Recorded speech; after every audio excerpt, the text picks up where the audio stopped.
finances, wealth. Wisdom, stewardship, legacy, God's design. Get ready to learn about the gospel of finance. Let's get started. Have you ever been in a situation where you're wondering about your finances? I want to talk to you about God's design for wealth, what that means for us, and even with that, what we can do to put ourselves in a better financial position. Now, let me preface by saying this. This is not get rich quick. It's not Jack and the Beanstalk. You know, just drop this little pill in or bean in someplace and you get this explosion of wealth that comes upon you. I'm going to tell you up front, God is not going to open the windows of heaven and pour out a blessing to you. That's not even the proper interpretation of the scripture. I'll be honest with you. So how do we get from point A to point B? How do we get to a place where finances become something that is intentional in your life? And by intentional, I mean this. I mean that it's something that is benefiting you on a daily basis. We're not just working to pay bills, but we're working to build wealth. What does that look like for you? Let's start with the definition of wealth, because I think that's been misconstrued, taken out of context, and just obliterated in a lot of people's mindsets. Wealth, by definition, very simply is this. Wealth is the ability to live life on your own terms. Let me say that one more time. It is the ability to live life on your own terms. Now, what does that mean? Let me qualify it. If you see something, I can buy it. If I want to go someplace, I'll buy a ticket. If I like it, I'm going to get it just because I like it, not because I need it. This doesn't separate it from the needs that we do have. We have to pay our bills. We should be tithing, giving offerings. But at the same time, living life comes outside of that. I see a new car. How long do we have to look at that car before we decide we're going to get it? What are the options available to us? Can I pay cash? Should I pay cash? These are things that we have to sort of reckon with, reconcile, and bring into an understanding for us so we can operate in life. So wealth, by definition, again, is the ability to live life on your own terms. Now, one of the biggest challenges that we see in today's America, which has changed dramatically over the years. Did I say dramatically? I did say that. Dramatically over the years, is that when it comes to the issue of money, the social economic landscape has changed. The political landscape has changed. A lot of things have changed.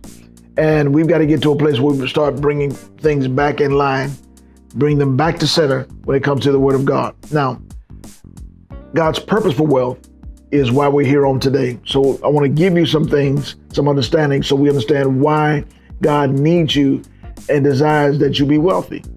It's not get rich quick. It's not so you can buy the newest Porsche, the biggest house, but it is according to the Word of God. This is Deuteronomy 8:18, that we shall remember, you shall remember the Lord your God, for it is He who gives you power to get wealth, that He may establish His covenant, which He swore to your fathers, as it is this day.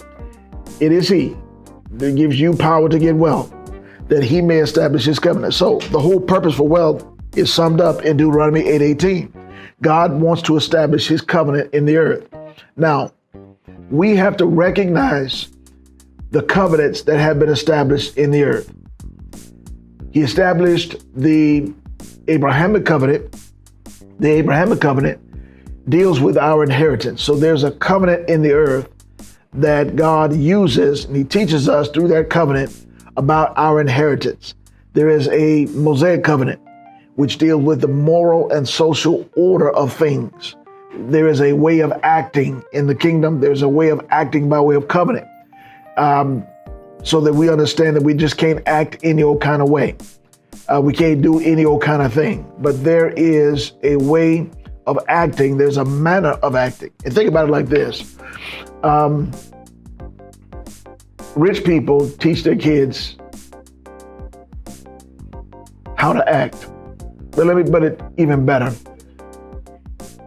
Good parents teach their children how to act. What to say in certain situations, how to address people, how to live, to lie or not to lie. These are all things that are being taught by parents to their children. In society, according to the Mosaic law, there is a manner of acting. Exodus chapter 20 talks about it. In that covenant he has put in there, so that the 10 Commandments that he had laid out in the Old Testament give us the moral structure or that moral law, the social order of things.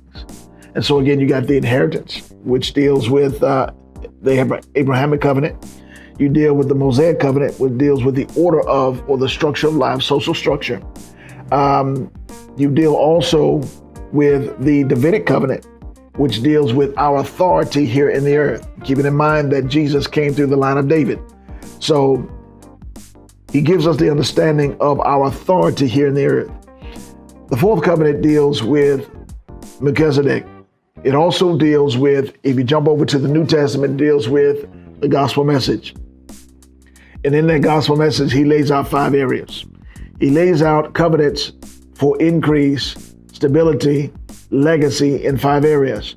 Our emotions, our psyche, our mindset, our vision for life, health in the body, and financial wellness. He came to preach the acceptable year of the Lord. The acceptable year of the Lord was the 50th year, the year of Jubilee, a year of financial and economic reset.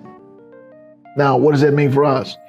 Well, it teaches us this, that when it came down to economic reset, God told us in his word, teaches us in his word, that we don't have to live in poverty. Now, the challenge to the economic reset and kingdom economics 101 is that we have to deal with a worldly system called capitalism. Capitalism and kingdom economics don't go together. They are diametrically opposed to one another. And you have people that are teaching nowadays that we can embrace a world system and receive a kingdom benefit. And I'm here to tell you that's not so. We've got to put things back in line. There's scriptures that are taken out of context when it comes to the issue of finance. But understand this, that capitalism and kingdom economics, kingdom finance will never see eye to eye. Now, what has to happen is this. One will dominate the other. Either kingdom economics will dominate capitalism or capitalism will dominate kingdom economics. But they will never coexist.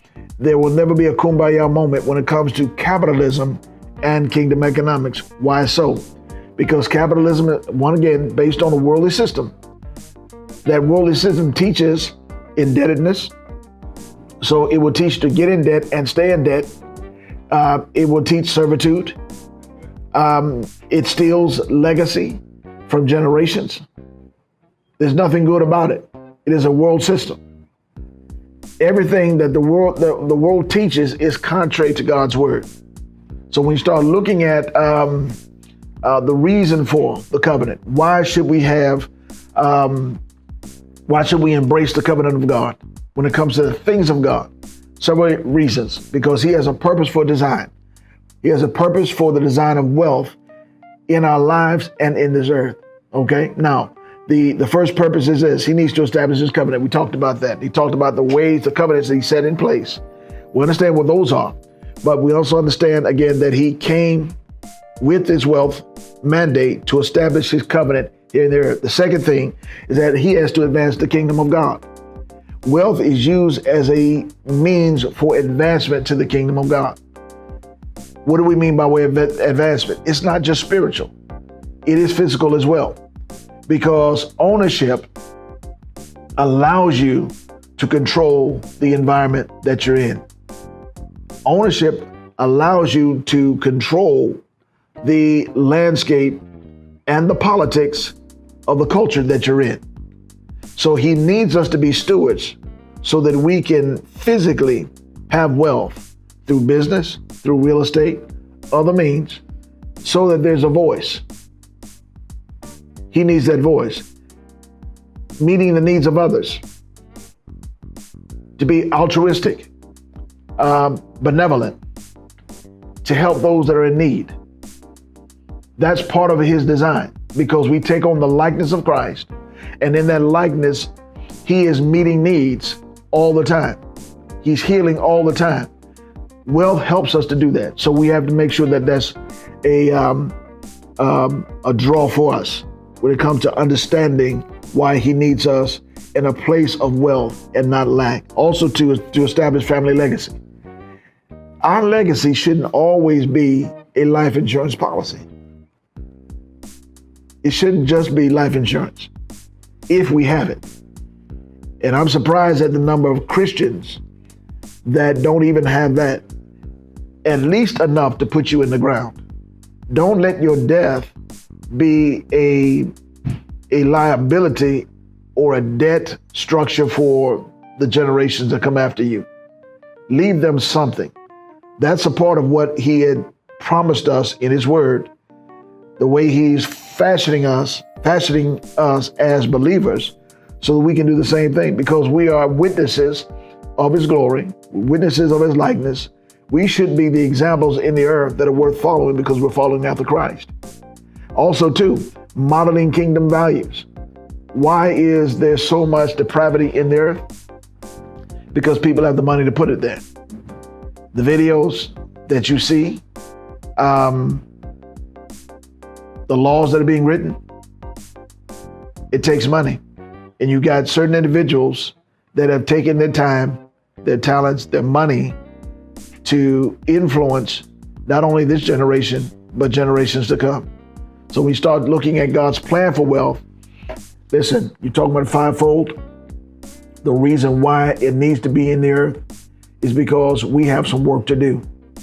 We've got generations that need to be brought out of their situations. We have legacy that we have to lay up for generations to come. And we have an impact, we have an influence that we need to make in this earth. And you can't do it broke, bottom line. So with that being said, listen, what we have to do, focus on these areas. We need to prosper with purpose. We need to steward with strategy. We need to lead with legacy. If you focus on those things, if we focus on these things, we'll get a lot further down the road. We'll see you on the next video.